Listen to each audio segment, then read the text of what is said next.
Good morning. PT on Ice. It is June 17th, Monday. Happy Monday. My name is Mike Eisenhardt. I am your lead faculty for the APHPT track, the Prevention, Health Promotion, Population Health courses here at ICE.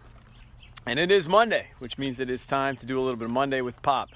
Good morning, Andrew. Hey, Alan. Looks like some people signing on. So we got our 15 minutes marks on. I will get the timer started. Hey, good morning, Kelsey. All right, so let's get going. So it's Monday, and so today I thought what I would do is talk a little bit about some progressions of a different type. I think it's probably common on this channel to hear about different progressions, about things that you're going to sort of progress, maybe your training volumes or your training loads. Maybe you're going to progress your practice. Maybe you're going to progress your technical abilities, your acumen. I mean, these are all things that we often talk about, right? In many ways, because this is sort of a channel rooted in learning and development, we often talk a lot about progression. But one of the things that I sort of thought about this past week, since I was here last week, it was really the idea of progressing your traditions, like a tradition progression. And I think the reason why I thought about that and why I've been kind of thinking about it over the last week is because I was sort of immersed in a bunch of different traditions, and then right at the end of last week got involved in something new that kind of pushed some of the traditions. So, for me, this time of year, it's kind of early summer, and although you can see it's gray today, and I guess it's going to start raining later, this is a time of year that's really kind of baked in a certain way. There are just certain things that we do, whether it be as a family or as a society or as just groups of friends. For us, it's being outside, it's outdoor barbecues, it's, being around friends and family. Last week was the House of Delegates at the APTA. That's become a bit of a tradition for me, and for some of the people who are involved in that, that's clearly a tradition. It's sort of an annual thing around the same time. A lot of our community around here starts training for races. The summertime is a big time to do various races, train for fall marathons, for example. I know Pat is training for a half Ironman, and there are a couple of other people doing big races. So there's this kind of like traditional thing. You look forward to it all winter long. The weather clears up. All of a sudden you can be outdoors and stretch yourself a little bit in multiple ways. But there's a lot to this idea that when we think about moving a population, we're really thinking about moving from the ends. Again, like everything that we do in this space is bell-shaped curves. And I know that, people get sick of me talking about it. I talk a lot about that J curve, that kind of beginning of the bell where you go from the ends to the middle. But the truth is that that's really how we move groups. Groups move from the middle. It's kind of like the crowd, the majority watching the ends, and then they sort of step a little closer to the end because they something about it attracts them. And then, more they pull along their friends and so on and so forth. And before you know it, the population itself begins to move. And so there's a lot there. In many ways, that's what we're trying to get good at. That's what we're trying to become, proficient at when we're in this population health space, is the idea of finding groups of people, sort of understanding what makes them tick as a group, and then slowly pulling them in the direction that's healthier and maybe better for them. And so there's this idea of tradition is what sort of sets the foundation of who we are. And so you could certainly see it this past week for me. So the House of Delegates is probably the most traditional thing. There's very specific rules. They follow Robert's Rules of Orders. There's a certain decorum. There's a certain dress. There are just certain things that you do. But yet within that setting, you can see that there's progressions on those traditions. People who are pushing it a little bit on the fringe, trying to drive the population a little closer to where, might be better or more engaging. So one of the examples there would be, on Tuesday, the folks from the South, because it's very traditional for them, they wear seersucker suits, and that's kind of a thing that happens in the U.S. Congress, and so other people have kind of gotten on the the bandwagon. I see your comment there, Alan, looking dried off. Yeah, I just blotted the sweat off. So that idea of tradition is something that we all have to think about. I've alluded to this in the past that, we don't like to be extreme. Like humans don't like extreme change. We fear it. We definitely fear the idea of change, but we do want, progress. And so the difference between progress, the perception, and change, which can be something that we fear, is very thin line. And so this past week was a really good example for me to see that and kind of experience it. So let me set the stage for you some. The tradition that we have, like I said, in the summertime is kind of more sort of family oriented, more get around, and just sort of be together. Well, this past week, the Pro Activity team came into town. Many of them, not all, many of them came into town, as well as we had the Allen with us, which was a big treat, right? And so, just kind of being together. But then the progression on the tradition was this new event that we did, and you maybe seen some pictures on Facebook. This idea of this kind of muscle-up competition where we tried to bridge the gaps of a bunch of different people, right? We've got kind of the athletes that train with us. Many of them are endurance athletes. We've got sort of the community of high-intensity athletes, a couple of CrossFit boxes in the area. And what we were really trying to do was celebrate this concept of fitness, but then sort of merge it with a fundraiser for the local art museum. That was a push. I mean, there's no doubt about it. That was on the fringe of the idea of being active in the summer. It was something new and different and obviously not traditional for the steps in town there and kind of the terrace outside the art museum. But what I think it did was it pushed people to stop and look. And they sort of took their tradition of going and getting coffee in the morning and sitting down and relaxing, and all of a sudden it was like they were drawn into this show, this little bit of this spectacle. And the response was awesome. And what we think that will do, although only time will tell, we think that over the next couple of years we will see more and more people get attracted to that idea. Why? Because it wasn't so outlandish, it wasn't so far out there that people couldn't even like mentally wrap their brain around it, but it was out there enough that it was interesting. Now, for me, that spoke volumes, because in many ways, we're kicking off the unofficial start of summer. For us was on Saturday. That was the beginning of the preseason of Free the Yoke's Summer of Move. And then, of course, next week is the official start of summer, like the actual, summer solstice or whatever we call it. And that will actually kickstart the competition. And there's 90 or 100 people who are going to now spend the next 6 to 8 weeks really doing some things that push them a little bit, and it's become a bit of a tradition. But over the course of those 3 years or 4 years that we've been doing this, the tradition itself has constantly morphed a little bit. We've changed it just a little bit to try to push that tradition, to push the envelope just a little further, just one step further, to a place that, that's uncomfortable, but certainly not undoable. And I think that is really the essence of moving populations. It's that we all sort of know what we want to do, right? We all sort of know that we can, do more, and as people often say on this channel, start to get more comfortable being uncomfortable. But it can't be outlandish. It can't be crazy, or else it's too easy for us to say no.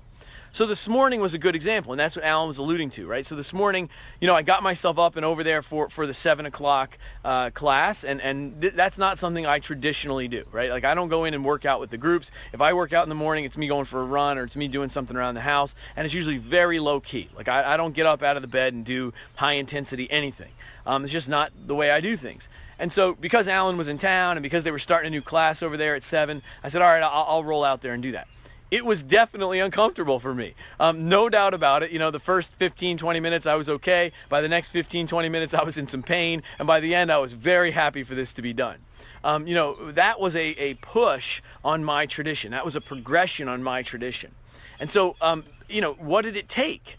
What did it really take for me to get out of that comfort zone and go that next step? I mean, I'm very happy I did it now, as is the case usually. Well, it took, Alan being there and wanting to kind of hang around and be with him, and say, hey, like, you're in town. And I certainly wanted to, support the guys who were starting the class. It was a smaller group. Like, all of those things were enough pieces that it was enough to move the needle for me, to just get me to nudge past my comfort zone and get in there and do it. And I'm happy I did. And so that's usually how it works. And so where I want to go with this in the last 5 minutes or so is I want us to think about what are some progressions on our tradition, as maybe treating therapists. And I don't typically speak from the vantage of a treating therapist, just because I don't treat. So it's just not what I do. Evaluate all the time, assess and analyze and look at data, but I don't really treat. So, I'm going to just kind of throw it out there in the sense of like, well, what would you do as a treating therapist? So one of the ones, for example, that really sticks with me as a place where I think we can progress the tradition, right? If we have a tradition of exercise, if we have a tradition of movement, what is a progression on that tradition? I think, quite honestly, mental health is a progression on that tradition. And I'm going to tell you, that's a thing that right now we should all be thinking about. How do we attack that? There is enough evidence at this point. It is clear. There's no question about it. We don't need any more data to prove it, that our interventions, exercise kind of principle among them, can affect anxiety, depression, and mental health overall. We know that society is really struggling with this, that this is a real thing. And you don't have to look far at all. I mean, you can look at it in your families, in your friends, in your colleagues, in your towns. It's a major, major problem. You could definitely make the claim that the pain crisis is closely linked, if not causality, right? Like, if not bidirectional causality, right? So those are all things that we know at a societal level that we are struggling with. But what we don't know is whether or not we can progress the tradition. So I saw this nice little article a couple of days ago, and it was actually, I think it was done in Singapore. I can't remember if it was Singapore, one of the Asiatic nations, and what they looked at was, is strength, and these are functional tests. They were looking at grip strength, and they were looking at sit to stand, I think. Were they tied to anxiety, depression, and this was in particular in women? And of course, what they found was the answer was clearly yes. And so that, to me, starts to say, well, if we know our tests are closely associated with something, do we have to be able to measure it at the joint level? Do we have to be able to measure it at the unit level, at the functional unit level, or can we measure it at the whole person level? And in which case, can we progress our tradition into treating other things? Right? Now, I'm not suggesting that we should be using physical therapy or occupational therapy or conservative care for the treatment necessarily. But I am suggesting that the prevention of, like, to me, that progression on the tradition of care, there's so much more room to go. I guess what it kind of dawns on me is that there are opportunities like that everywhere. Like, there are very few things that exercise is not tied to in one shape or another. And if that's the heart of our practice, then why aren't we willing to get out there and push it, and actually then code for it, bill for it, and advertise that we do it, right? I don't know. I don't have that answer. I just posed the question because I feel like that is right there. And maybe we should. I don't know. Maybe there are people doing it. And if there are, like, we should be talking to them. We should be chiming in and having that conversation and watching them, right? We should be the people who show up with a cup of coffee and watch the muscle up competition and sort of sit there and sip our coffee and go, wow, that's pretty cool. Maybe I should try that. Maybe I think I could do that. With a little bit of work and a couple of tweaks, maybe I could pull that off, right? Let our imagination wander a little bit, and then before we know it, that becomes more traditional. So I guess that's where my brain is kind of tying all these things together, and I don't honestly know if we've got what it takes to do it. But I think some of us have what it takes to try. I hope that's us, at least, because that is a major societal lever. It's a major problem. That we are very happy talking about, sort of like getting comfortable being uncomfortable. Well, that is an uncomfortable space. That is an uncomfortable space. Seeing people struggle because of not physical health, but of well-being. And well-being is something that we have tons of evidence that says our interventions positively impact well-being. Well, if that's the case, then we should be getting after it and figuring out how to do it. And I guess I would say that, I'm happy to do that with anybody who wants to. Anybody wants to sort of try to figure that out, anybody who's trying to kind of figure out how to do it, you just get in touch with me. I'm happy to sort of work with you on it, because I think that's an entire new area. I see it in the courses. We're having those conversations in some of the folks who are rolling through the self-paced CERT course right now. And they're saying, hey, if we know well-being is such a big lever, if we know presenteeism in the workplace and well-being, mental well-being in the workplace is such a big deal, how can we affect it? How can we go in and say, this is what we do? And I know from our own, like on the proactivity side, we've often talked about the fact that, like, we know that's what we're after and we know that's what we're impacting. We often don't advertise it that way. But maybe in a year or two we can, because we definitely have the interventions that get the job done.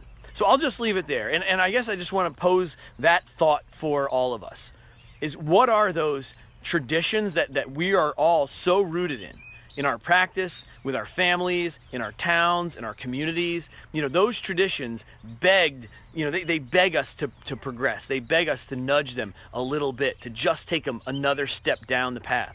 And if so, what are they and how do we get after them? Because I think as soon as we figure that out, we understand how to drag the middle with us toward the healthy end. We understand how to move the entire bell-shaped curve a few steps toward health. And the minute we do that is the minute we make the difference we're looking for. Okay, that's it. That's kind of game, set, match. So I'll just sort of leave it with, in my last 40 seconds, with this concept. You know, I sat in the House of Delegates and I listened to the president of the APTA, Sharon Dunn, give her address. And Sharon is a great person and always known for giving, a very, solid, impassioned address. And she gave her address, and I was so pumped. I actually tweeted about it, and she responded, and I called her out on it. And she said in her address very clearly, we have got to change the status quo. We have got to move toward more prevention and population health. Now you can imagine I almost launched out of my chair and started singing out loud. You can be sure that I was like holding myself down so I didn't explode. But the bottom line is very, very clear. At the highest levels of the profession, the leaders in the formal spaces, even in the formal leadership spaces, know this is the direction that we must go. And if this is the direction that we must go, it's incumbent upon all of us to figure out how to do it, to actually figure it out on the ground, to not wait for someone to write the textbook and then say, hey, here's how I did it, but rather to be testing those traditions and progressing them every single day. I'll leave it there. It's only Monday. It's a great time to start. Happy Father's Day to those who celebrated yesterday. I had a great time with my family and some friends. Bottom line is, this is the greatest time there is. It's the summertime. It's summer of move time. It's all sorts of traditions all wrapped into one. If you've got a tradition this year, how can you make it that little bit more healthy than it was last time? How can you progress it? Have a great day. It's only Monday. I'm probably going to go take a nap now after Alan and Eric beat me up this morning. But it is still only Monday. Make it count.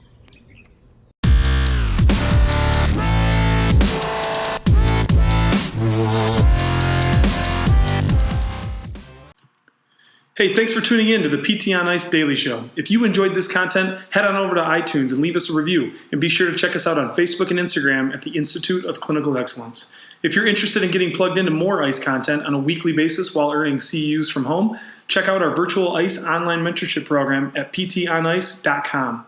While you're there, sign up for our Hump Day Hustling newsletter for a free email every Wednesday morning with our top 5 research articles and social media posts that we think are worth reading. Head over to ptonice.com and scroll to the bottom of the page to sign up.